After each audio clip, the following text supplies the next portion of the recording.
Amanda serves as the coordinator for the FIU Maurice Ferré Institute for Civic Leadership. She is a doctoral student in public affairs, focusing her research on human trafficking policy.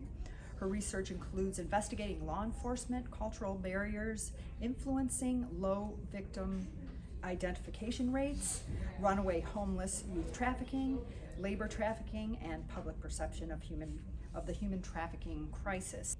Amanda serves as the chair for the Miami Beach Human Rights Committee, the administrator of Miami Beach United, and vice president of a Miami Beach political organization. Most people now are aware of human trafficking. I'm very impressed with, for example, if you use the Fort Lauderdale airport, they now constantly play over the loudspeaker what human trafficking is, and if you see something, basically say something.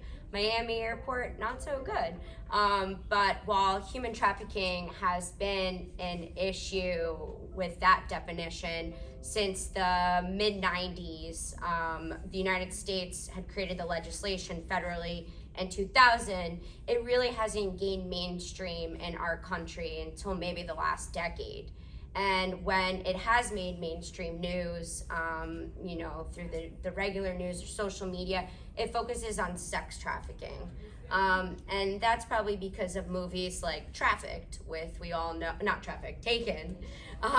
Liam Neeson. I believe that came out in 2008. And that was one of the first big mainstream Hollywood movies that did focus on human trafficking, but it made it seem like you get picked up off the street in a black or white van and they kidnap you. And unfortunately, that is not how it really happens. In most cases, victims know their trafficker. In many cases, it could be a family member, it could be a church member, it could be their supervisor, and research shows that 60% of traffic victims know their trafficker. If not, it usually happens on the internet. And in the case we're talking about today, it could be who was a smuggler. And as we could lead into this, we have to remember that human trafficking and smuggling are not the same thing. And that was another problem that started with creating awareness with trafficking back in the 90s and the early 2000s. We really confused smuggling with human trafficking. You have to be aware that smuggling is someone's choice. They usually pay because they want to go somewhere else.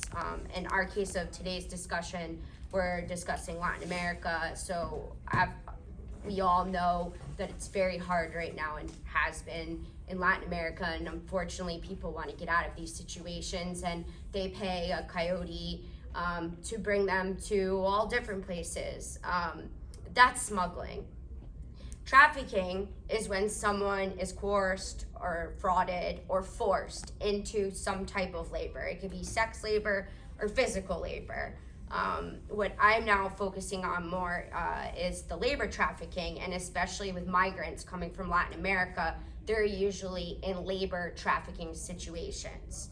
Unfortunately, the United States, our federal government, our state governments, and our local governments focus on sex trafficking. It's pretty equal. Sex trafficking is about 60% of victims, while labor trafficking is 40%. Sometimes they're both. They can be sex trafficked and labor trafficked at the same time. But until about 2020, there were no major research studies on trafficked victims for labor in the United States. So that's changing. So we just always need to keep a mindset that when you hear trafficking, you're not only thinking of sex trafficking, because we don't have programs for these victims. For example, in the Miami-Dade area, we have Christie's House. That's just for youth females, girls who were trafficked. There are no even programs that I know of for youth boys. They would send them maybe to a shelter or a domestic nonprofit. But for labor trafficking, I only know in the South Florida area of one in Tampa Bay, and they have a shelter for 30 labor traffic victims. So hopefully as a community, we can eliminate this bias that traffic only is in a sexual context, but also labor.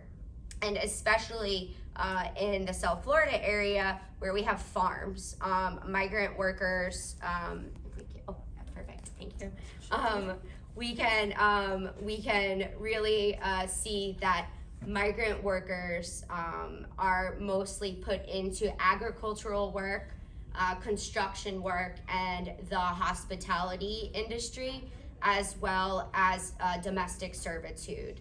So for example, someone could get a nanny job and they think it's this amazing job, and then their passport is taken, and then they are forced to now watch that child or children and clean for 24 hours a day, and they receive little pay or no pay because something that is called debt bondage. So a lot of these migrant workers, as you can see, they come from Mexico, Central America, and these type of workers they come legally, they come undocumented, and they need cheap work. So they are offered, in many cases, false positions. So they're job postings, or they hear it from a friend, and they think they're going to have a very, it's not going to be a high paying job, but it's going to provide them food and shelter, and they can send a little bit back to their families. But no, they're denied water on farms, they're denied mattresses, they're denied everything, and they work and they're stuck in this circle because they're afraid to they're afraid to be deported, and their supervisors threaten them with that. And they may have came legal, but now their papers may have expired, or their documents are gone. So they really fear this, which just creates a constant cycle. And when I have investigated with the St. Petersburg and Miami Beach police, unfortunately, both of them, the human trafficking units, they say they do not investigate labor trafficking. They just don't have the resources. So it is clear, as we've all been talking today, that the U.S., that we rely on this sector of labor. We do offer these temporary work visas, and we do need these agricultural workers, and they do come on these legal temp visas. And again, we were talking about public perception.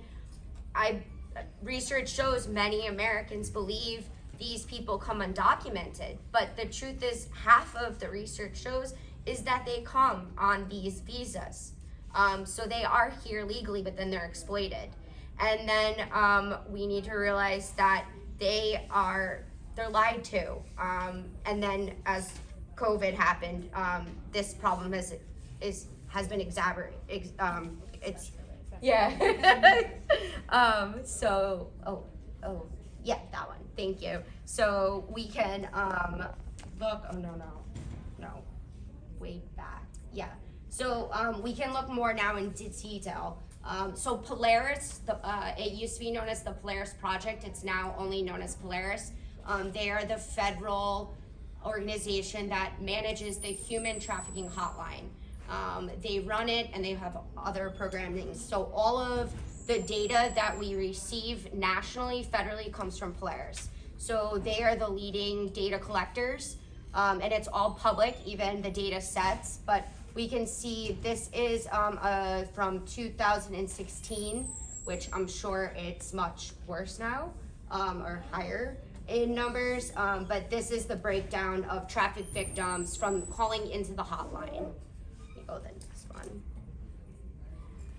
And then talking about the undocumented and documented, while the cases seem that most came undocumented, if you add up the documented visas, it's pretty much half and half. So these traffic victims, half of them came legally on some type of visa, and then the other ones were undocumented.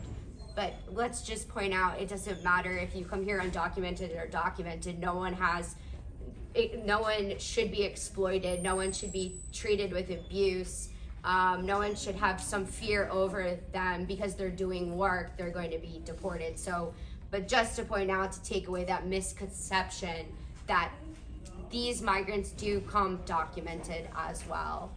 And then Polaris in 2021, they took over a couple years of from the hotline cases, and they broke it down to 25 typologies. Because as I stated in the beginning, most of us think of sex, but then as we know, it's labor. But then until we truly understand what types of work are in both of these fields, if you may call it, we can't really understand what the problem is, and if you don't understand a problem, you can't provide solutions. So, and you can go on their website, they have wonderful PDFs, but you can see, and again, while escort services is the largest, if you calculate all the blue from domestic work, which would be nannies, house cleaners, I don't know what else people do in their house because I don't know what that is, but no, that's separate. No, in the house, traveling crew sales, restaurants is a big one. We all know Miami Beach and places in South Florida, and agriculture. We can see construction, arts and entertainment. There's landscaping, hotels, and hospitals. So they broke it up. So when the idea of this is, so when law enforcement interact with these victims, they just don't say, oh, you're just a sex worker, or you're an illegal immigrant. They have some basis to look at these different types of work that they're involved in. So specifically migrant victims, and again, Polaris has tons of information if you ever need to do a school project. In general, anyone can become a victim of trafficking. Usually they're vulnerable, poor, they have a disability, they have a substance abuse, they were abused prior, but anyone, and if we're talking about non-Americans, domestic victims, right now the majority of traffic victims in the United States are coming from Latin America and in the Caribbean. Historically, it was more Asia, but now with the influx of migration, it is now Latin American and the Caribbean. And Polaris works very hard on the labor migrant side of it. And since 2015, over about 5,000 victims held temporary work visas. They were victims of trafficking. So even if they were here legally, we were still exploiting them. And again, all of this data comes from the hotline. So if someone doesn't call the hotline, we don't have that data. And to emphasize on that, the hotline isn't only if you're a victim, it's if you see something. For example, I saw a kid working in a nail salon. He looked like he was 8 or 10 years old. I called, I gave a tip. They do what they need to do with it after, but it's for all of us as well. It's also, if you don't know something, you can call and talk to them. It's our tax dollars. So,